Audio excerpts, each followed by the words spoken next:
I started to realize was that, oh my gosh, I have a lot of pain that keeps showing up in my life. Repetitive patterns, problems, issues kept repeating over and over and over. And I'm thinking, it's that person's issue. It's this situation. It's this problem. It's this. It's always somebody else's fault, some other situation's fault. I didn't realize this is a repetitive pattern. I'm the common denominator here. Within 3 years of release, 2 out of 3 ex-offenders are rearrested. Clearly, something is broken. It's time we strategize ways to prevent repeat offenses. Our brainstorming session starts now. Welcome to A Prisoner's Pardon. Hello, and welcome to A Prisoner's Pardon podcast. I'm your host, Michi J. Today, we have a special guest. His name is Jamal Jivanjee.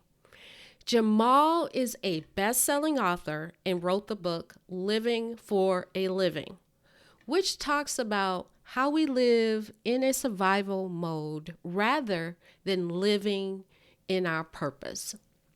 Jamal is also a life coach who was previously a pastor, which, considering what a pastor does, doesn't surprise me much that he has become a life coach. Jamal had a previous job besides being a pastor, and that surprises me greatly because Jamal was a correctional officer. Over the years, while visiting my brother in prison, I've come into contact with many correctional officers, and I've always wondered why they became a correctional officer. As our main focus here is prison reform, I think we really need to hear from a correctional officer. Jamal, in my estimation, is a perfect candidate because he was also a pastor and now is a life coach. And he doesn't currently work in the system, so he'll be able to talk to us more freely about what that job consists of. Now listen to my chat with Jamal. Jamal, how are you today? I'm doing well. Thank you so much for having me on your show. I've been looking forward to our conversation. Yeah, I have too, because you got a great background and I can't wait for my audience to hear. So tell us more about your book, Living for a Living. Like, why that title?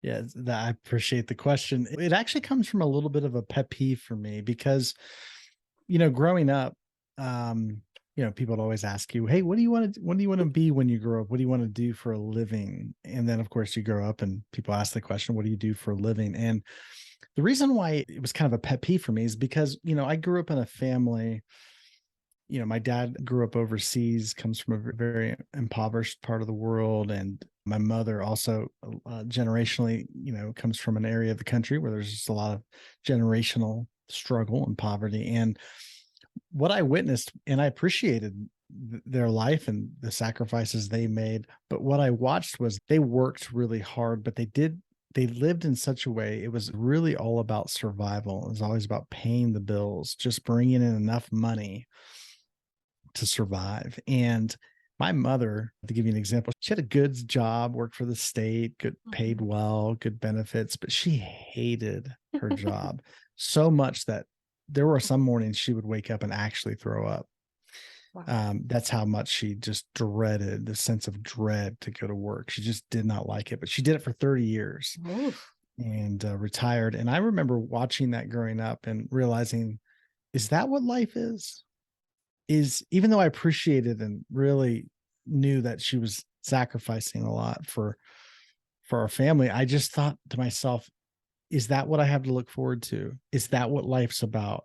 Just surviving, paying the bills. And when people, to me, because that didn't seem like living to me, that seemed like survival. Big difference between living and survival. So when people ask the question, what do you do for a living? I think, wait, I know what they're asking. They're asking, I would like to rephrase it. It should be, what do you do for money? Because a lot of times what we do for money is not in alignment with actually who we are and what makes us come alive. So living and survival are very different things. So my parents did things for money, but they weren't actually living. And so in the fullest sense of the word. And I, of course, also repeated that and started to go down those footsteps before I started to get conscious of some things. And I realized there is a difference between living and surviving. And so I became very passionate about what does it mean to live for a living? And what is the work that we're here to do in the world that's not really just based upon a paycheck or survival, but is really getting to the deeper core of and to answer the question of why. Mm-hmm. Why am I here? What's the point of all this? What's the point of life itself? And so the book Living for a Living, really my journey of how I transitioned out of what I call an economy of survival or an economy of lack, rooted in this the sense of lack, and really moving into an economy of abundance or love. And so that I can align myself with the work that I'm here to do, which is not about surviving, it's about living. So Okay.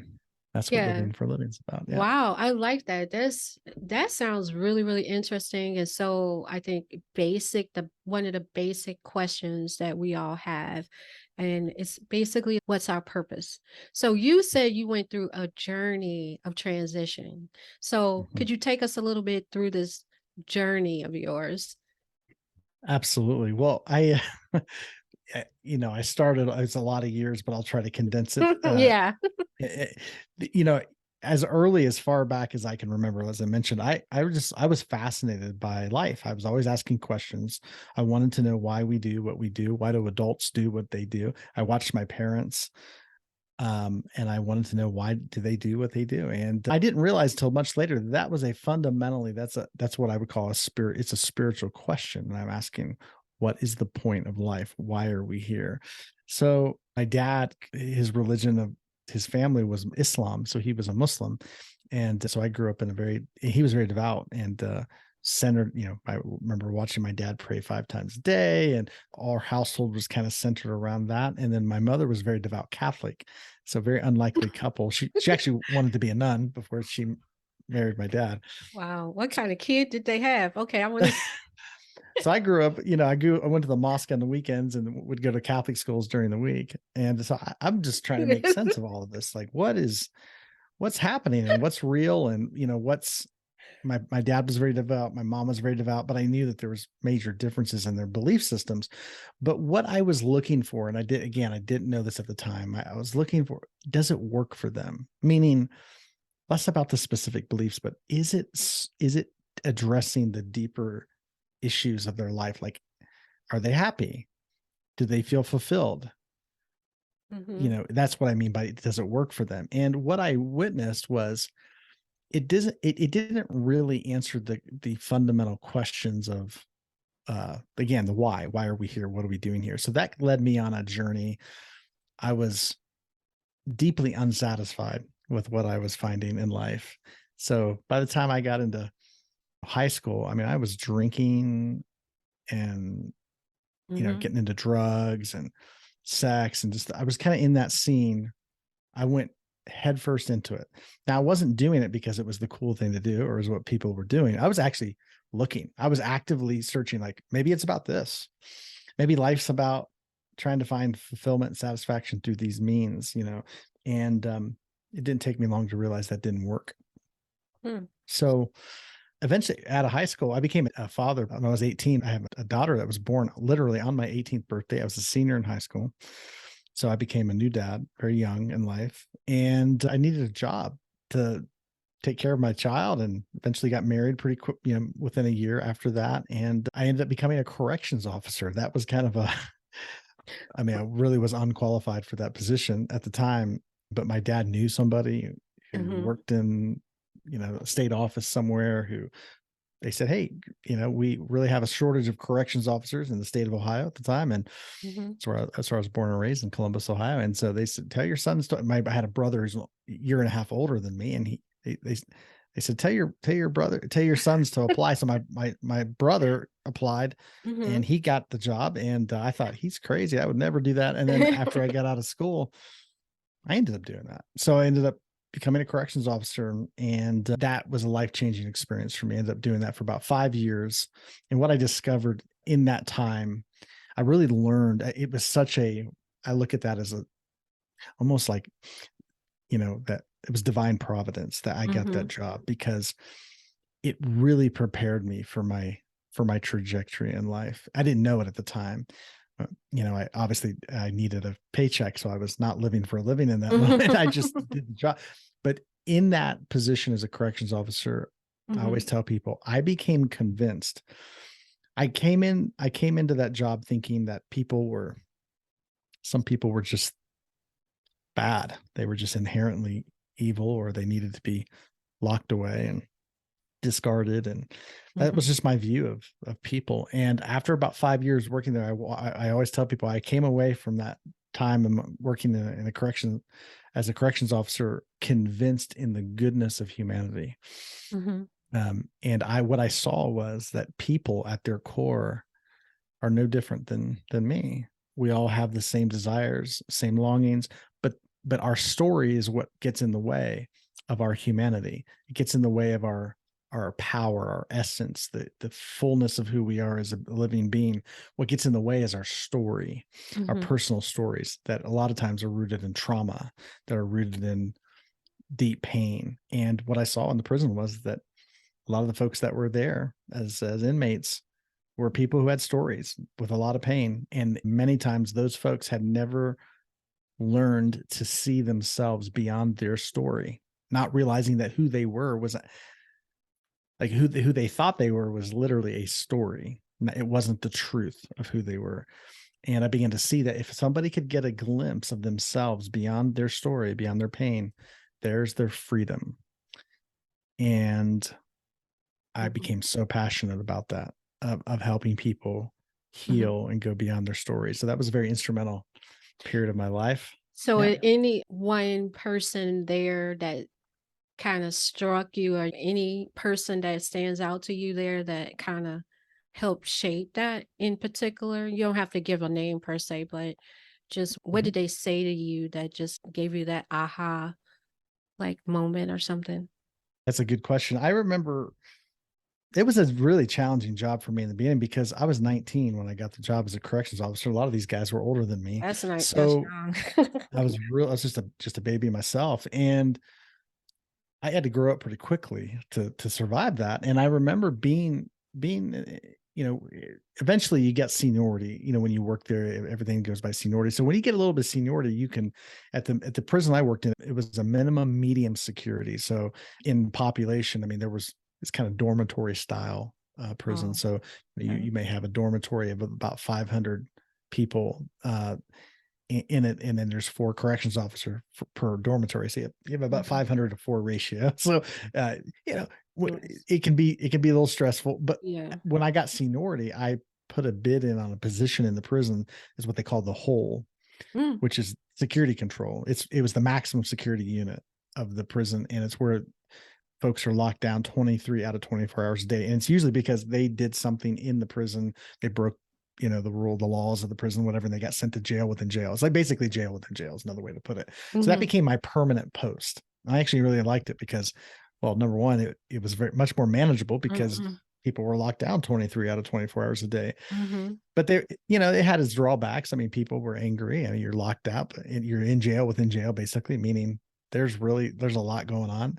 A lot of yelling, screaming, throwing things out in the range. And I remember one particular day. So when we would come in for our shift, there would be a logbook in which the previous shift would document what's happening on the range.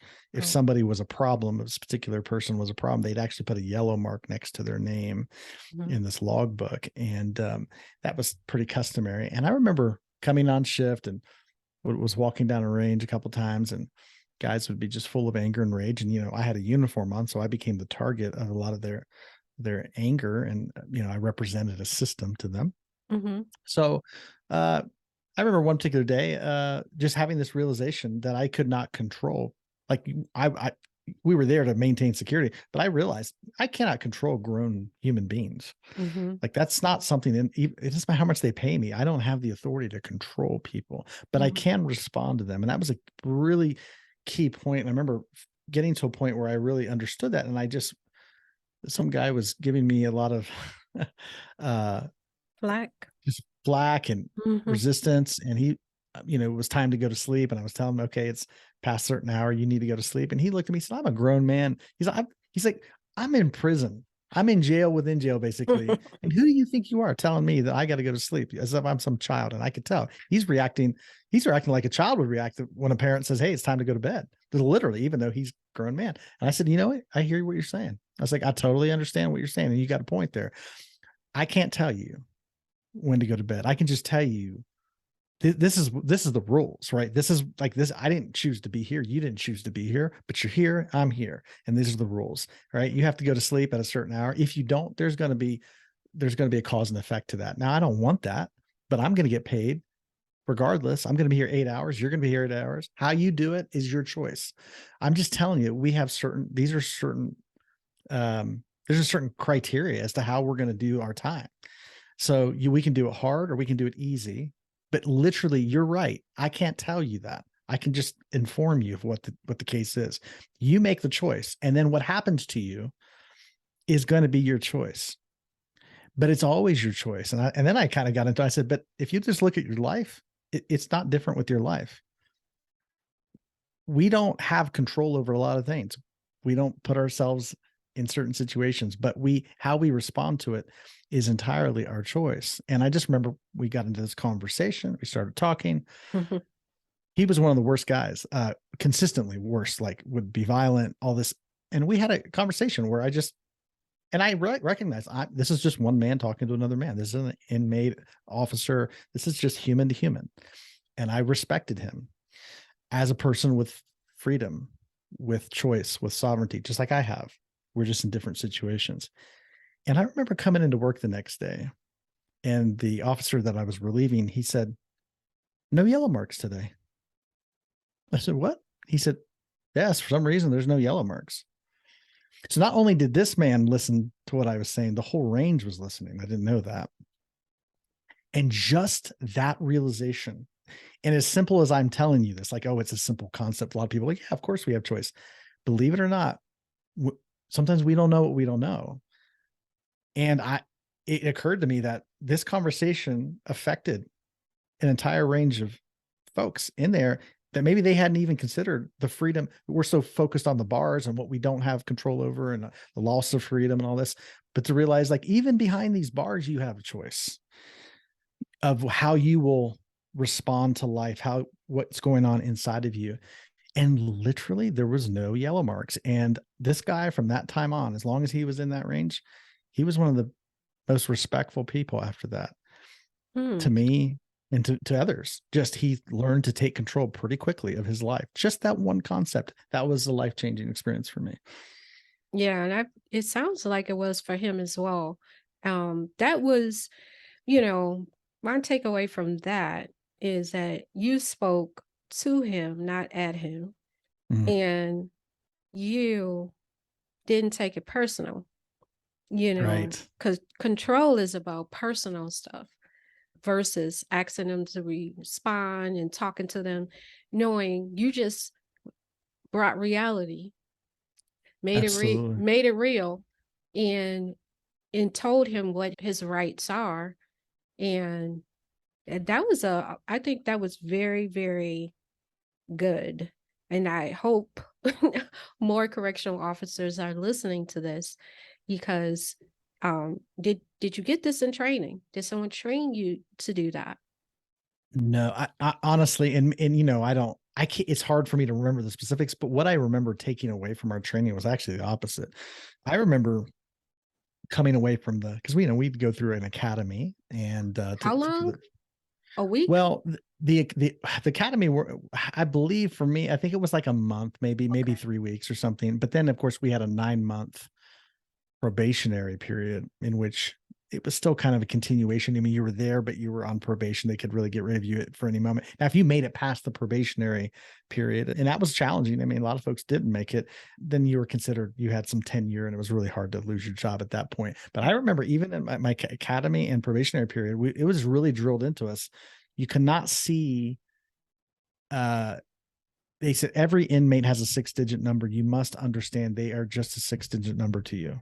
You cannot see them as peers or equals. And that was a key, because the psychology of that is, when you're maintaining the security of an institution, a lot of that is dependent upon this perception of hierarchy and control, officer, inmate, not the same, kind of this. That was the, that was what a lot of this was built upon. And they would stress, they call it interpersonal communication, IPC skills, as they say, interpersonal communication. So the idea of having interpersonal communication was valued and championed.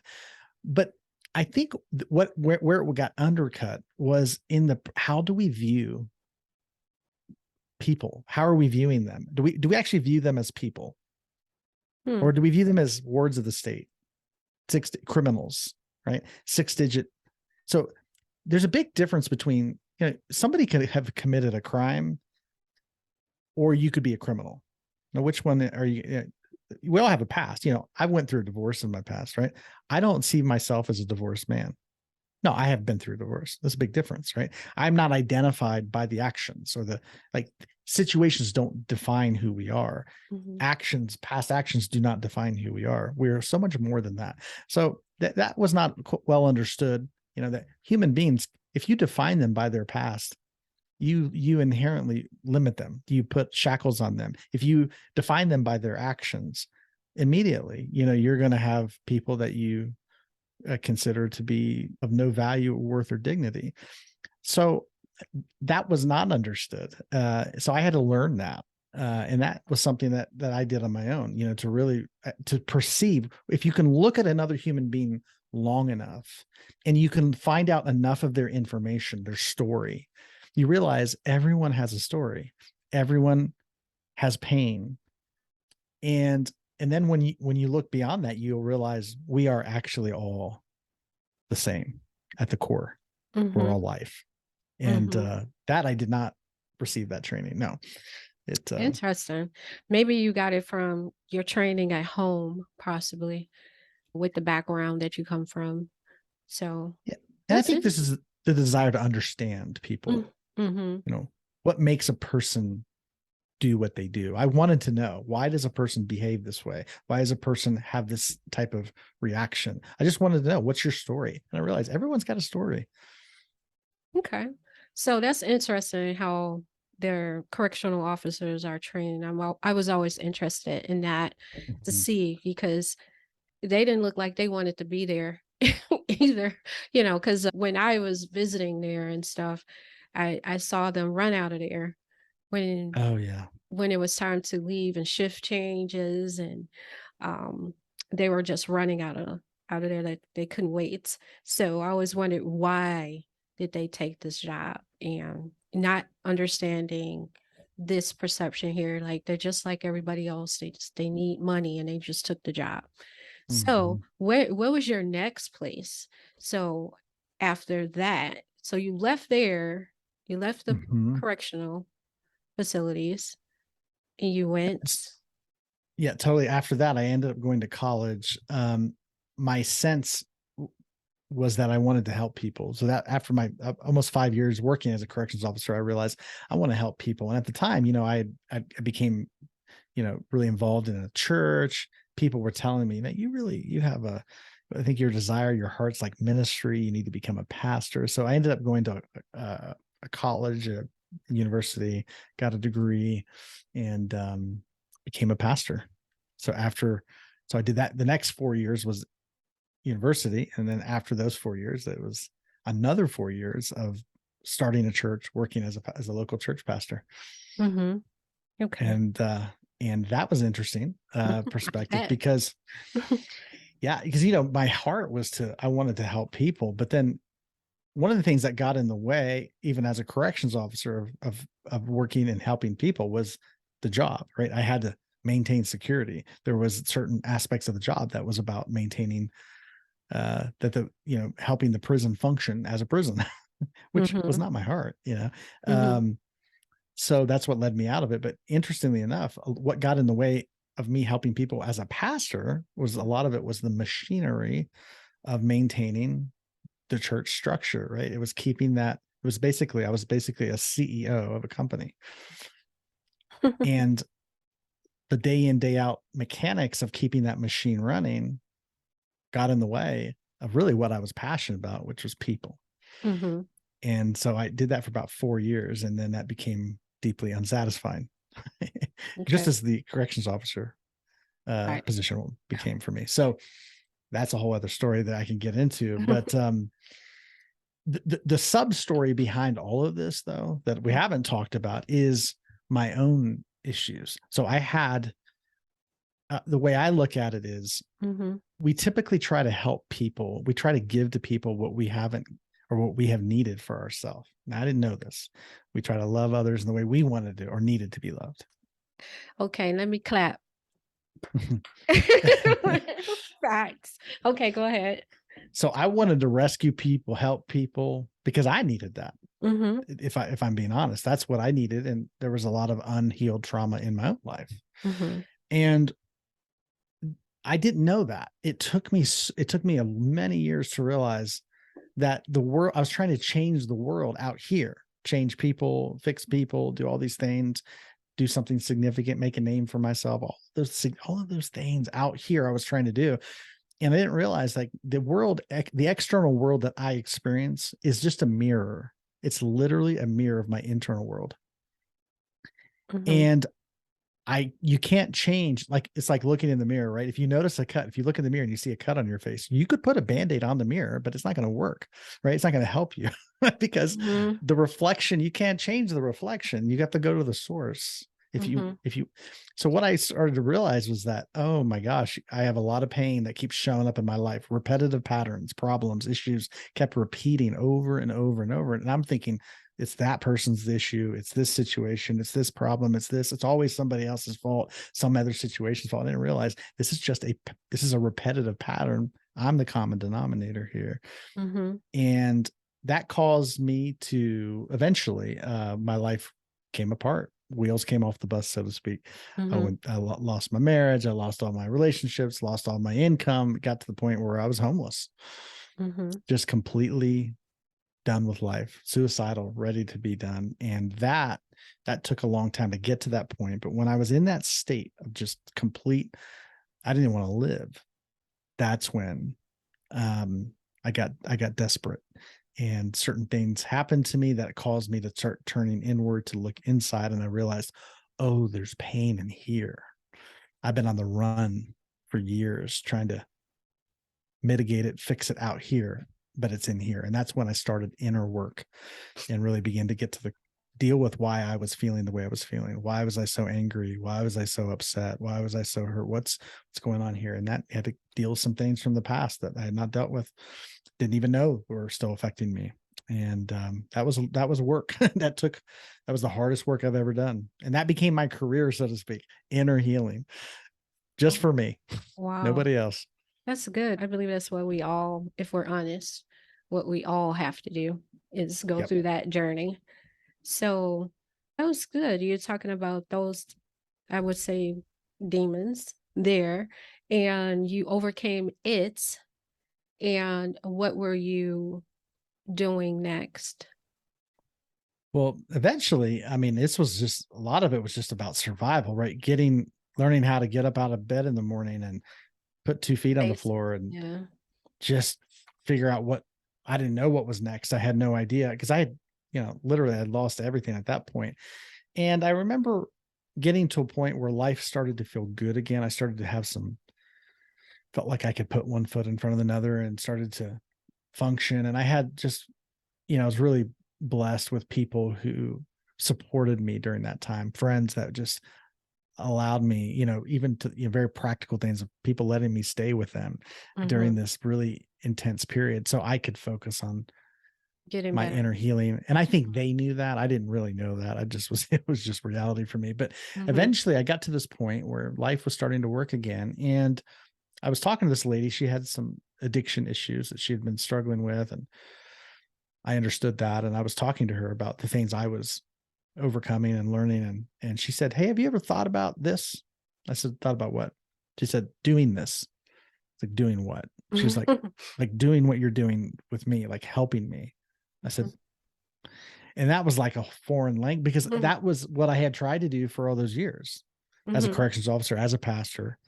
And it was unsuccessful in my book, in my opinion. It just didn't seem like it was sustainable. And then that was the first time that thought, but it was coming through a very different grid now. instead of trying to change the world and change people. Now, what she said was, hey, have you thought about just sharing your life, what works for you, what your journey has been? And then it like something, when she said that, it was like a birth of something, a vision. Mm-hmm. And she's like, yeah, I don't know, like maybe you could become a coach or something. I was like, what, a coach? What is that? And I never even knew that existed. And I started to look into that, and I was being coached, and I just never considered myself as one or could be one. And that eventually led me in a direction. So I ended up writing a book, end up, getting into coaching and sharing, passing on what worked for me, because my biggest thing was I don't want to speak from theory anymore. I don't want to try to pass on to somebody what doesn't work for me.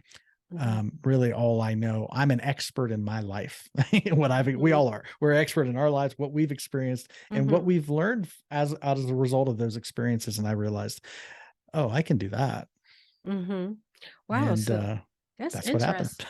Yeah. So um, and then everything that you had happened in the past, still, though it was a lot of takeaways from that. So, because you're helping people, but just in a different capacity. So it sounded like you almost sound like me a little bit. You don't want too much of the mechanics of it. You just want to work with the individual piece and leave the mechanics to the ones that's in administration that way, I guess. So, oh, okay. So living for a living. So now at this point in your life, it seems like you found your purpose. And have you been doing it over 5 years? Because that's usually well, it took, way I say is my first purpose. And again, this may sound very cliche, and I would have scoffed at this years ago, but I realized because people get caught up. They go, I don't know what my purpose is, and what is my purpose? And that you have to find your purpose. And I always say this, it's not really that complicated as we may think. Your first purpose is to live. Like, that's why you have life, right? Is to live. And so what does it mean to live? Well, we think we need something. When people talk about their life, right? They think of when someone says my life is good, and they say, well, what they mean is I have a good house. I have a big house. Maybe I have some cars. I have some money in the bank. I have a good relationship. Maybe I'm married, or I'm in a significant relationship with somebody. People mean a lot of things when they talk about their life, but I had to realize that's not my life. None of those things are my life. Your house is your house. It's not your life. Your cars are your cars. They're not your life. Your money is money. It's not your life. Really, your life is this moment. What is it? What is life like in this moment? See, that's what I've realized is life. Life is, how am I experiencing consciousness, aliveness in this moment? Does it feel daunting? Does it feel light? Does it feel abundant in this moment? Do I have a sense of joy and well-being? That's my life. And my purpose is to live well. So I say, if you're alive today, your first job is to live, to show up, to live well. That means if I have a cup of coffee, I'm going to drink that cup of coffee and enjoy it for all it's worth. If it's a meal, if I'm cooking, I'm going to cook with presence. I'm going to eat with presence. If I'm with my spouse, with somebody, I'm going to be with them. I'm going to be present with them. If I want to watch a movie, I'm going to enjoy the movie. It's like, I know those things sound like people discount that, but at the end of the day, when and we've all had experiences where we may have heard of somebody gets a terminal illness, and when those times come, and we know my wife's grandfather just passed about a couple weeks ago, and he was on hospice for a year, and he had cancer, and it was amazing. It was actually a really gift to walk with him in this last year, to really be with him in this time as his life is winding down, because he was so many of these epiphanies. He was a very driven, very, successful individual, but in this last year, one of my most favorite memories from just seeing him go through this was we were sitting his time was the morning. He loved mornings. He loved coffee. So I was sitting with him one morning. He had a hospital bed in his living room. He was laying in this hospital bed. He couldn't walk, had a brain tumor, and it was spreading. So he couldn't even really talk the way he normally did. He's reduced to just a shell of his former life. But he's sitting there with this coffee cup, and he's like swirling the coffee in the cup, and he's looking in the cup. He looks up at me and he goes, it's about this. Mhm. And it just struck me. It was like oh my goodness. He's like, I could hear what he's saying. He was like, it took me all these years to get to this point. And now I'm realizing it's always been about this moment and life in this moment. I realized, okay, that's it. That's what it's about. That's our purpose, is to live well. Because when we show up for life, something natural will happen. You'll start to see what's needed in the world. We have a world where there's a lot of problems. There's a lot of issues in this world. There's a lot of needs. So the question is, if we have a role to play in that, and there's things that we need to do to help make this world a better place, but we won't see what those needs are if we're in our own dramas, if we're kind of in our own struggles, if we can't really show up and do what is needed because we're not settled in here. But if we can learn to be settled in here, show up for our life and live well, what we will end up doing for a living is what's needed. Yeah. And when everybody does that, the world transforms. Well, that was part one with Jamal. Hearing about his experience as a correctional officer gave us more insight into that profession and how possible changes in how they are trained can help with prison reform. His interaction with a person who was in the hole really shows us how much we really need to train correctional officers when they're dealing with inmates. Our interview with Jamal is not finished. In part 2, you will learn Jamal's perspective in dealing with people who are incarcerated, and it is just as informative as part 1. Thank you so much for tuning in today. Until next time, I'm Michi J, wishing you a week filled with blessings.